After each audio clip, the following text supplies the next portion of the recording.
Okay. Well, first of all, thank you very much, everybody, for coming in. What a great turnout. This is a very special day for us. First of all, I'd like to introduce myself. My name is Becky Kan. I am one of the volunteer advisors here, probably the longest serving volunteer, except for Carol. She is the longest serving volunteer at the Chinatown Foundation. I was the project manager for the Storytelling Centre. And also, whilst I was not born in Chinatown, I really do remember growing up here. When we came to Canada in 1966, it was a foreign country. I came from India. But you know what? Chinatown was home. So this particular project is very special to all of us at the Chinatown Foundation. And you'll have a chance to hear from some of the people whose stories are in our book. This is a very historic occasion for us. Whilst we've had many book signings and book launches, this is our own book launch. So we've never done this before, so thank you for being here with us at this historic moment. I'm going to start and introduce Carol. She will lead us off, and then we'll have some other people come and tell us their stories. And then there'll be a quick Q&A session afterwards. For those of you who have not purchased the book yet, you'll have an opportunity to do that at the end. For those of you who have copies, there'll be an opportunity to get your book signed by the authors and also some of the people whose stories are in the book. So without further ado, I will introduce Carol, who really doesn't really need much of an introduction.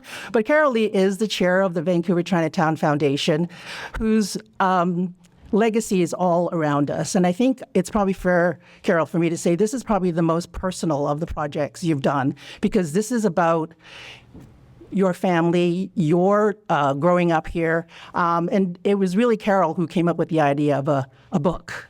And so it's all a lot of work from everybody, but led by Carol. So, Carol?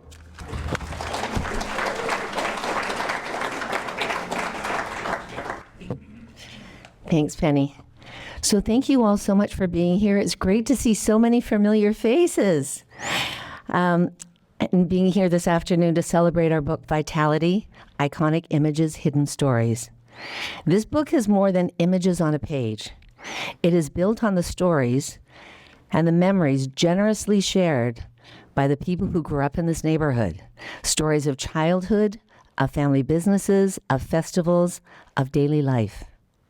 My earliest childhood memories revolved around Chinatown and Hastings Street. Oh, you've got pictures. That's actually Chinese Presbyterian Church. This was my graduation from kindergarten, and I actually was a valedictorian, so that was the last time I spoke Cantonese.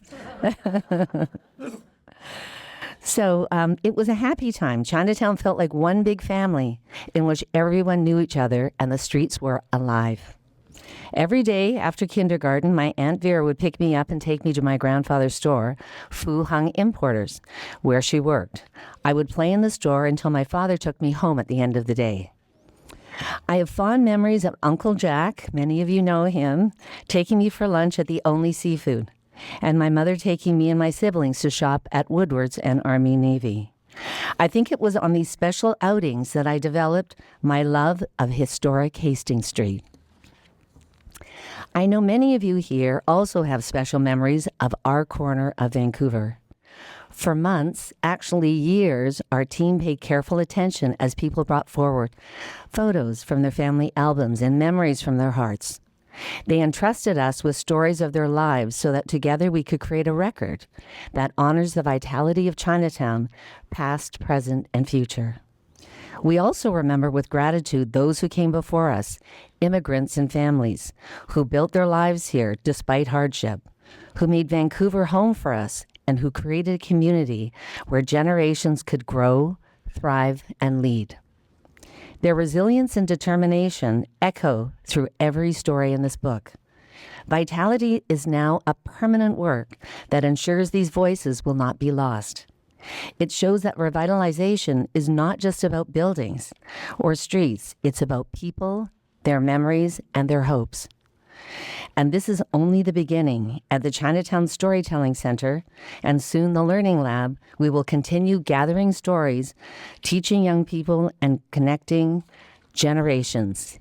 Each contribution strengthens this living archive and inspires the future. So today, as you hold this book in your hand, I invite you to see it as both as a gift and a call. If you have a memory, a photo, a perspective, please share it and add your thread to the tapestry. So to our editorial team, Tom Gautreaux, Allison Meredith, my co-editors, Susanna Ng and Ramona Marr, you should wave.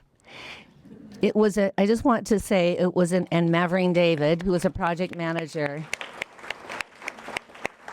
It really was a labor of love. And just a little bit of background, we did this, the photographs for the Herzog were actually controlled by Andy Sylvester. So he was the one who reached out and said, well, we'd like to do this project with you. So in November, I said to him, I think we want to do a book. And I think he looked at me, he's like, are you crazy? Because we had to have it done by the middle of February.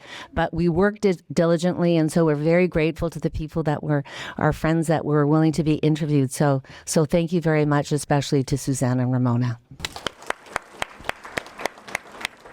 I'm so grateful to people like writer and Chinatown historian Paul Yee and artist and author Douglas Copeland. They also have a special connection to this place and the photos in this book, and they graciously contributed their beautiful essays inside. And to everyone who has contributed, to the storytellers, the photographers, the families, the elders, and to all of you for being here, thank you very much. And just before I sign off, I am going to give a special thank you to Penny. She has been our tireless volunteer number 2. And I think that she once said to me, this was her greatest achievement. So thanks, Penny, for putting this together. So together we're caring for the vitality of Chinatown. Together we're ensuring that this community's story will continue to be told. Thank you very much.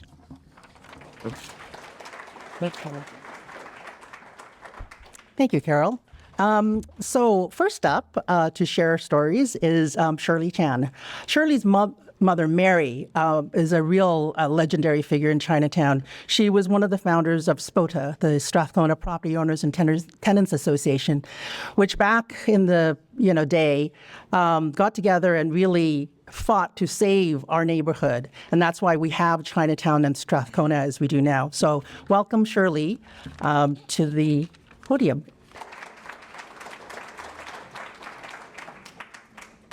It's a real pleasure for me to be asked to come and be part of this event today, because vitality is a very special legacy for all of us who have lived and grown up in Chinatown and who have had maybe a part in its history and we hope its future. Okay, so I'm going to begin by saying that my parents and I were very, very involved with saving Chinatown and Strathcona, the adjacent residential neighborhood. I feel that they, Walter Wako Chan and Lee Wo-soon, also known as Mary Chan, are the two heroes in my story, and about how a determined group of citizens with language challenges and income challenges were able to transform and save a neighborhood from being destroyed by well-intentioned, but really, well, not always well-intentioned, but government policies. Because let's face it, there was a certain amount of racism in the selection of this neighborhood to be the freeway system and also to be demolished because they had to get rid of the blight. But they started the demolition right at Gore and Pender and Kiefer because they wanted to, as they say, disperse the Chinese. So Strathcona is, if some of you may not know, it's the adjacent community on the other side of Gore, and it's seen as the residential community for Chinatown. When Chinatown was thriving, the Strathcona neighborhood had many, many homes filled with Chinese extended families, and people worked and shopped and ate and played in Chinatown, whether it was Carol with, going to the restaurants with her uncle, or whether it was me going down to visit my dad at the Transnation Emporium, which was initially called Guoksun, at Pender and Carroll, because I'd like to be able to get, maybe if I caught my dad in time, I could get a apple tart or an egg tart in one of the cafes. So anyway, my parents are heroes because they acted having been fueled by a sense of real injustice that the government had levied on us. And they believed the neighborhood deserved to survive. And my dad wrote articles for the newspaper and made speeches and became the first chair, one of the first 3 chairs. Nobody wanted the job, so they had 3 co-chairs at the very beginning of SPOTA, which stands for Strathcona Property Owner and Tenants Association. And my mom did the legwork, going door to door. We started trying to fight urban renewal around phase 1. We didn't succeed with phase 1 or 2. I was dragged around when I was about 10, whining and complaining about why I was having to go door to door to knock on people's doors asking them for money. Would you support us hiring a lawyer to speak for us because we can't speak for ourselves? We didn't succeed that time. We didn't succeed the next time. But by 1965, when phase 3 rolled around, we were able to speak for ourselves.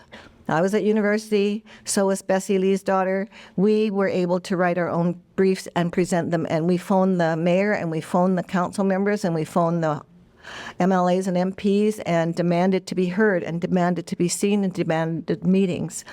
So never doubt the power of a very small group of committed, dedicated citizens. So when I look at Carol and Ramona and Agatha and, all these wonderful people who have worked so hard to preserve part of our history, we know that Penny too, everybody in this room, they will preserve our legacy, and they will create the stories that we need to continue to thrive. Is my time up?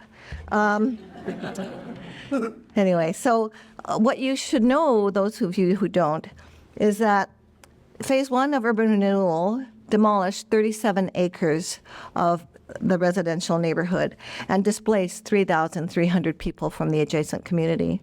In phase 2, they demolished 10 acres and displaced 1,700 people. And that created a lot of hardship because people had to leave Chinatown, and Chinatown was very dependent on socially, economically, culturally on the people who lived next door to help it thrive. And the loss of that population from here is partly the problem, I think, that we struggle, and why we struggle with Chinatown today and its economic success or lack of. It was demolished in the late 50s, and it stayed vacant until in 72, the city proposed to build a fire hall. And I think many of you have seen photos of the march to protest the fire hall being built on this site. And in 72, it was declared that this would be saved for family housing. Maudan Co-op occupies this site now. And that was a very creative project as well, because it required CMHC to overstep all its normal rules and in order to help the people of Strathcona build the 128 units of housing. It started off as a market condo project under the Strathcona Housing Society, and it had to be reborn as a co-op when the economy for condos dropped, right? So anyway, that's the history, and I've got to get out of here. But 3 levels of government it took, and neighboring communities, and working with Chinatown together, all the leaders here and the societies, to make a difference. Thank you very much. Thank you, Shirley. And next up is Maurice Wong. Now, Maurice comes from a family that's very well known in Chinatown. His dad and his uncles are they ran Modernized Tailor, which is one of the iconic businesses here in the neighborhood. So Maurice is going to share some stories about being the coolest dude and wearing very nice tailored clothes. And you can see he's carried on that tradition. Welcome to Maurice. First off, I'd like to thank Shirley Chan and your family and your team for saving Chinatown for all of us. We would not be here. So that was a heroic effort. And then Carol Lee and your team, Ramona and Suzanne, are preserving the stories of the living history of Vancouver Chinatown. And as you know, once the people are gone, it's all gone. No story. So with that, then my story today is growing up, a happy childhood in Vancouver at modernized tailors. Now, so basically this is the story of modernized tailors. The Wong family of 9 grew up under the sewing machine at Modernized Tailors, which was located in the Chinese Freemason building right there and at Pender and Carroll. We went there every day after Chinese school to play when we were young and helped out in the store when we were older. This is where Chinatown first originated, right at the crossroads. Established by my father, Wong Gong Lai, in 1913, it was the oldest and largest of the original 12 tailor shops. Jobs were scarce, and so all you needed was some tailoring training, a sewing machine, and some bolts of cloth, and suddenly you were employed. Furthermore, the supporters of Sun Yat-sen all wore suits, and that was good for business. Now, from the upper windows above the mezzanine, those small windows, just picture Milton and I peering out that window at age 7. So, from the upper windows of Modernized as 6 and 7-year-olds, kids, my brother Milton and I peered out the window watching all the street activities on Pender Street going by. And from the bachelors, every Friday they would line up to go to the public bathhouse, which is under the sidewalk. And then they would go read the newspaper at Chinese Times, posted on the window, and then they would go gambling, and hoping they were successful. They played for small stakes. And then the highlight was to go to the Chinese opera. So this is what Milton and I watched. But the big thing we saw from the window was the end of World War II, VEJ, Victory over Japan. The streets were thronged, filled with people, firecrackers, lion dance, and cheering and shouting. And we were up in that window looking down. So we tore newspapers and threw it out as confetti. Now, that was great fun. So that's at age 7. Now, later on, Milton would go, my brother would go on to purchase this building. And for sentimental reasons, it did not make economic sense. However, and then with the help of Joe Wei, they restored it back to the original. Our parents made all our garments, our slacks and coats. We were deprived. We never, ever had a pair of jeans. And I still don't.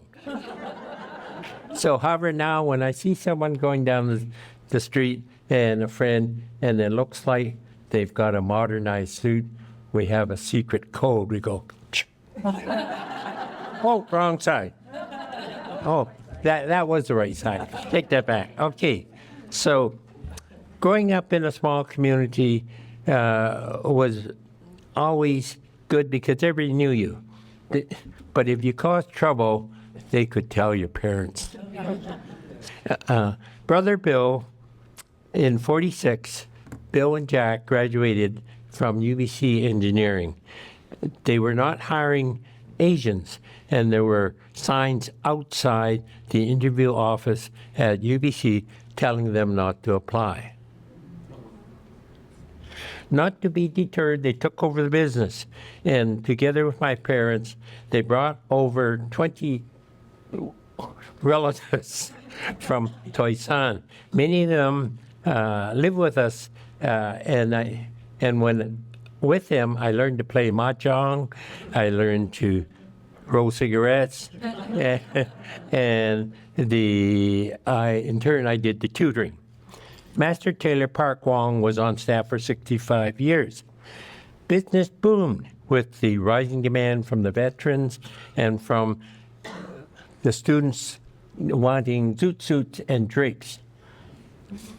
The bachelors still, however, preferred Harris tweed, come, sturdy. So modernized was also the tailor for the stars, including Sean Connery, Arnold Schwarzenegger, local mayor Sam Sullivan. And so one of the highlights for the bachelor uncle workers and the Wong family were the annual Wong family feast at Christmas and New Year's. Here, a home-cooked Chinese dinner was cooked for 30 at 6 for 6 each vendor, and we were all truly family. After 100 years, modernized tailor had become a legendary icon. In 2013, at the 100-year anniversary of modernized, the city declared November 3rd every year Modernized Tailors Day. Bill Wong worked till age 97 and then passed the torch on to his best apprentice, Mia Wu. Recently, Mia moved the original, oldest, and last tailor shop to 59 West Pender. Mia and her team are doing amazing work and carrying on the legacy of modernized tailors. With gratitude and thanks to all that showed us the way. And in closing, I would recommend, this is an exciting book, well read, as you can see, and this is a living testament of our happy days in Chinatown. Thank you. Thank you, Maurice. And for our next speaker, Henry Young, he's going to speak to a time when Chinatown was really the cool place to be in Vancouver, when the nightclubs were flourishing, when the stars of the world would come here. And he's full of stories, so I'm just going to let him tell them.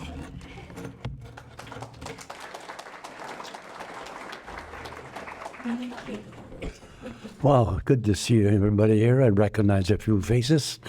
I'd like to talk to you about the Chinatown nightclub scene, okay? Up in Gore Avenue up there, we had the Harlem Nocturne, the first African-American black club. And across the street, we had the Hazelwood Hotel. That's where I told Tommy Chong, you can get a room for $1 a night. Yes, Tommy Chong, a.k.a. Cheech and Chong. And we became really good friends, and he showed me how to play the guitar, and the rest is history. But growing up in Chinatown, what I did notice was that the nicest thing about it is that we're all family, and we all looked out for each other. And I always say, you're not a real East Ender unless you went to Strathcona School. And we went to Strathcona School, and we lived in Shanghai Alley. I think it was a 3-floor wooden walk-up. And then next thing you know, of course, Marshall Wells across the street. The paint factory, well, you know what happens with paint factories. I got 7 fingers, and so we grew up good. And you know what, and I like about it is that we always stuck together. Whenever we had a problem, we took care of it ourselves. If we had any form of racism, we took care of it ourselves. And we never went crying to the police and all that. And the police would always come down. Of course, they would say, well, you guys all look alike. How do I find the guy, right? And one of the best things I think I miss is the restaurants. My favorite restaurants, the Green Door and the Orange Door. You can get a full meal for about $1.10. And we were starving musicians and all the hippies. We all ate there. And I always loved Ming Moa, because where can you go on Sunday shopping?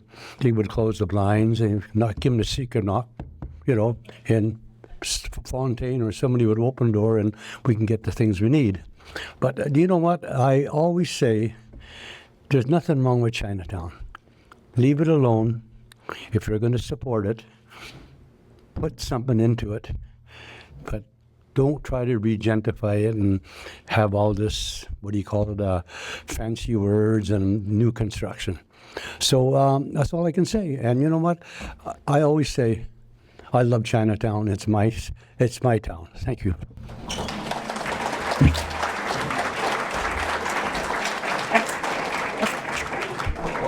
Thank you, Henry. He's going to save the story about little Huey for later. And our next speaker is Becky Lum. Becky is the daughter of the Vernon Lum, who was co-owner of the Hong Kong Cafe, which is very famous, along with his brother Victor. So, Becky, welcome.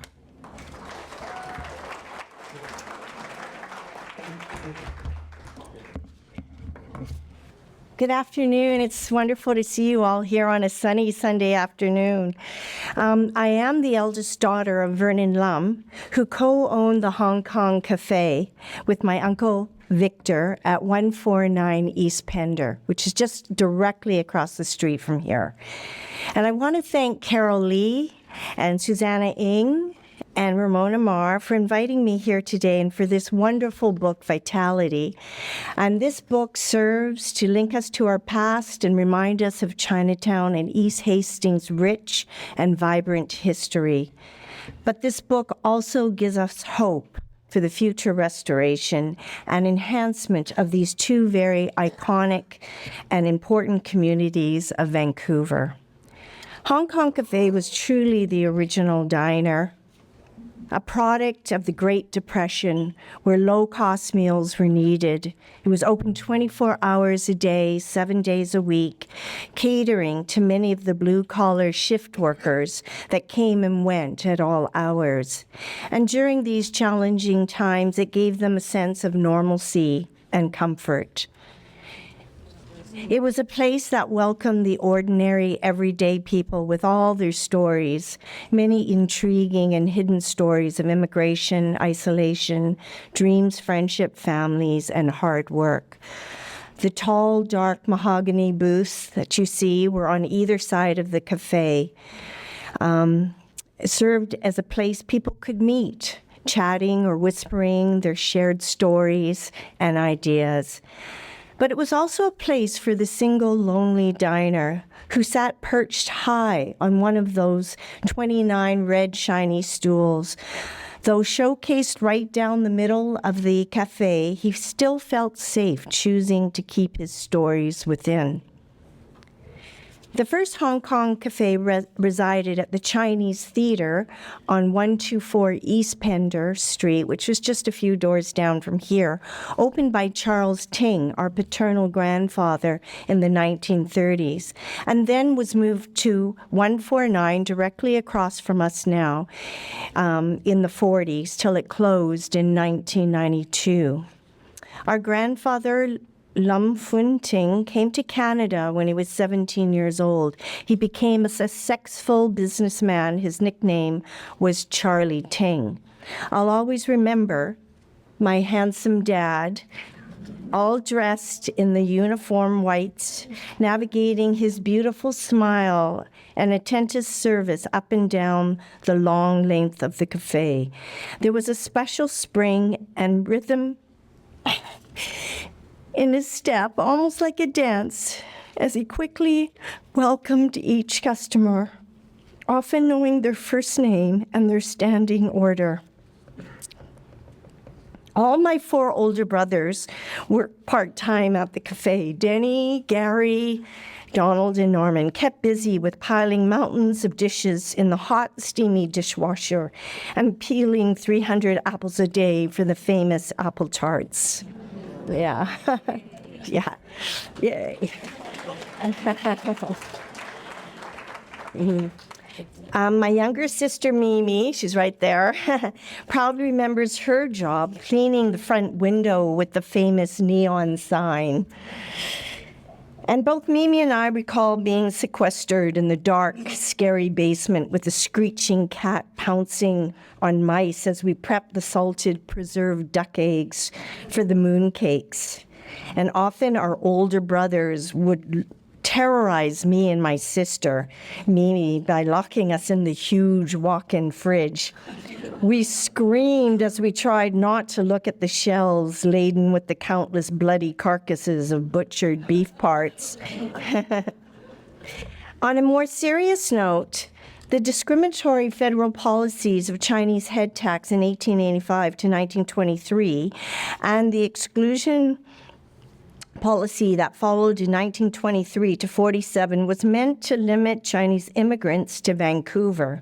And as a result, there was a large Chinatown bachelor society, and these men outnumbered Chinese women 28 to 1. Some were truly bachelors, but many men were also married, but could not bring their wives and children over from China due to the immigration restrictions. So many sad and lonely men sought out the Hong Kong cafe's friendly clamor of dishes, the comforting mugs of coffee brewed with clarifying eggshells in gleaming tall silver percolators. And more than just their hunger was comforted with delicious roast beef dinners, oxtail stew, beef tongue, pork sandwiches, and Boston cream pie, and of course, the famous apple tarts. There's my dad serving a family roast beef dinner. These were all served by very efficient and understanding waiters, and here was Hong Kong Cafe's #1 waiter, who worked for the cafe for decades right till closing. And we're also grateful to bakers Kisuk, Robert, and Glenn the cook, and many more. I was happy also to discover that Hong Kong Cafe not only supported the men of our society, but also strongly supported the emerging movement of working women in the 1930s. The small, simple Hong Kong Cafe became the center of a huge controversy that touched every aspect of society's politics, moral values, gender, and racial equality.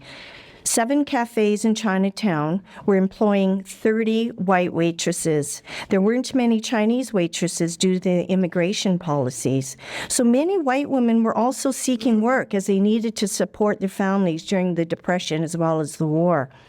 The city placed a ban in January 1937. All Chinese cafes would lose their licenses if they did not fire their white waitresses. And 15 of these waitresses actually marched on City Hall, actually 3 times in total, to take a political stand to fight the ban that questioned their morality and their livelihood. They defended their Chinese employers as being fair and generous.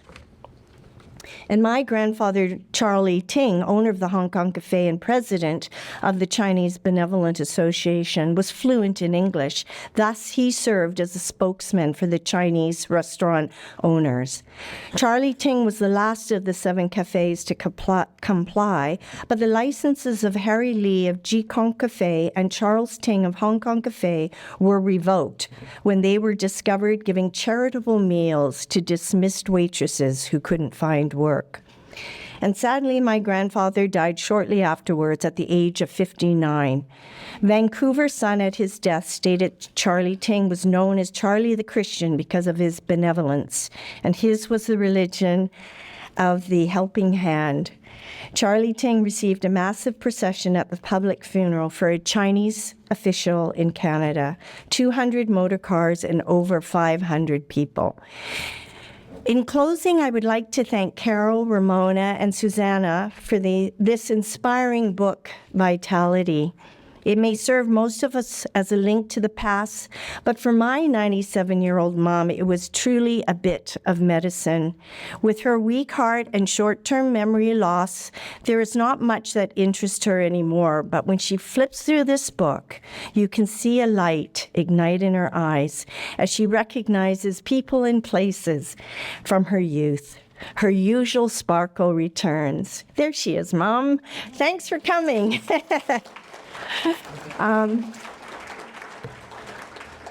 And I just want to acknowledge the generous contribution of photos from Gord Macau, Fred Herzog, Paul Yee, Andy Kwan, and my cousin Alfred Lum.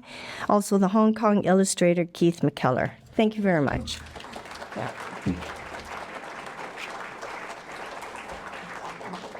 Thank you, Becky. And now, last but certainly not least, our next speaker will be Ramona Marr. Ramona is a member of our programming committee here, one of the co-authors, and she's got lots of stories to tell. So, Ramona?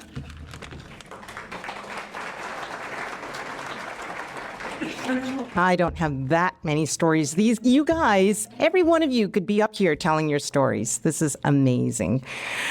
Well, okay. Here's a classic chicken and egg story. What came first, the Vitality exhibition or Vitality the book? The truth is, both hatched from the same source. The many people Susanna and I had the privilege of interviewing since the Storytelling Centre opened 4 years ago.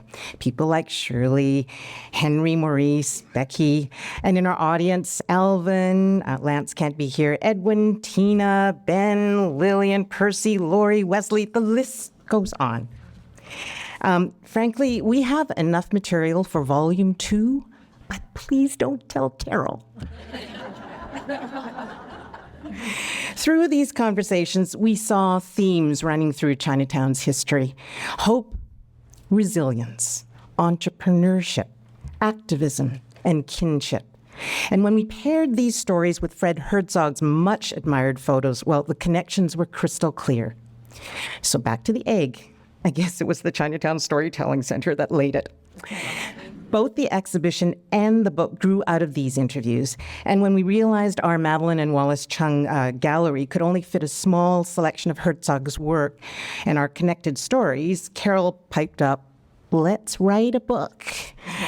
And we're not going to lie. We rolled our eyes. But here's the thing. When Carol has an idea and you've signed up to her vision and you've got the most hardworking, dedicated, and talented team beside you, the only response is, "What's our deadline?" So even though the spine of this book bears 3 names, the credit is shared with among so many people, our volunteers, many of whom are here today, our interviewees, those who contributed photographs, documents, our archivist, Agatha Sitt, who's at the back, and her team, our researcher, Shan Yam, our Deadline Demon project manager, Mavreen David, our tireless marketing team, Equinox Gallery for graciously letting us reprint Herzog's photos. In short, this egg was incubated by many hands. So the book contains 16 photographs and stories, 5 more than we could squeeze onto the gallery walls. And unlike the exhibition, which eventually has to make room for the next one, Vitality, the book, will last. And what a privilege it has been to share even a fraction of the stories entrusted to us. Maurice has already told you about his family's modernized tailor's business, and while each photo tells at least one story, often that story leads to another. Such is the case with the photo of the building Bill and Jack Wong rented for 40 years. So this is Herzog's photograph called Peter's Cafe. In 1911, a 21-year-old man arrived from China. He still had his long queue. He was broke. He was lonely. He was missing his mother. He sat down in front of this building at 511 Carroll. He had a good cry, and he turned around, and he looked at that building, and he said, "I'm going to own this place one day." 26 years later, he did. That man was my grandfather, Lee King Sing, or Jim Lee, as he was known, who together with my grandmother bore 10 children on Union Street. Not right on the street, but in a house on the street, right, Uncle Joe? One of them was my mother, Mary, and my Uncle Joe, who is here, and how grateful am I that Jim chose to stay in Vancouver. By the way, when Grandfather Lee did tell me this story, I was only about 21 years old, and I had no idea which building he was referring to. So it wasn't until this year when I was doing the research when Uncle Joe said that Herzog had taken a photo of it. So there we go. Then there's this Herzog photo of the live chicken sales on Pender. Everybody laughs when they see this one. I am still waiting for someone to identify the young man tasked with catching and wrangling these doomed birds, handing them over to be weighed, dispatched, dunked in boiling water for defeathering, and then into the hands of customers, and it's all wrapped in brown paper, kind of still warm, with a bit of cilantro on top. Herzog's photo does not convey the smell. But many who have seen it remember that odor well. And believe me, so do my sister and I. My father snapped this photo of us trying to smile bravely in front of those cages. The smiles didn't hold up, but at least our matching dresses did. They were gifted to us by our aunties who had visited Hong Kong for the first time. The book contains the 16 Herzog photos and stories, 5 more than we could squeeze onto the gallery walls, as I said. In the end, this book is more than a collection of photos. For those of us with connected stories, it's personal. For those of us at the Vancouver Chinatown Foundation and the Storytelling Centre, it's a calling card for our work. So here are 3 calls to action for all of you. 1, if any of you have or know of someone who has a story to tell, or you might have photographs, artifacts, documents to loan or donate, old issues of Chinatown News, please reach out to us. Chinatown's only full-time archivist, Agatha Sitt, is smiling at the back of the room, and she's here, and she would be happy to speak to you. 2, please consider joining us by becoming a member or a donor. Lauren Wong is here, and she's helping to revamp our membership organization, and we'll have news on that in the coming months. And 3, I know many of you have already purchased the book, and for that, we're very grateful. As for the rest of you, what are you waiting for? We hope you will add it to your shelf or gift it to friends and family. It's not an art book or a pure history book. It's about the people who created this place in Vancouver called Chinatown. And their stories are filled with hope, resilience, and agency. And collectively, they are a tribute to the generations who carved out a place for us all here in Canada. Thank you.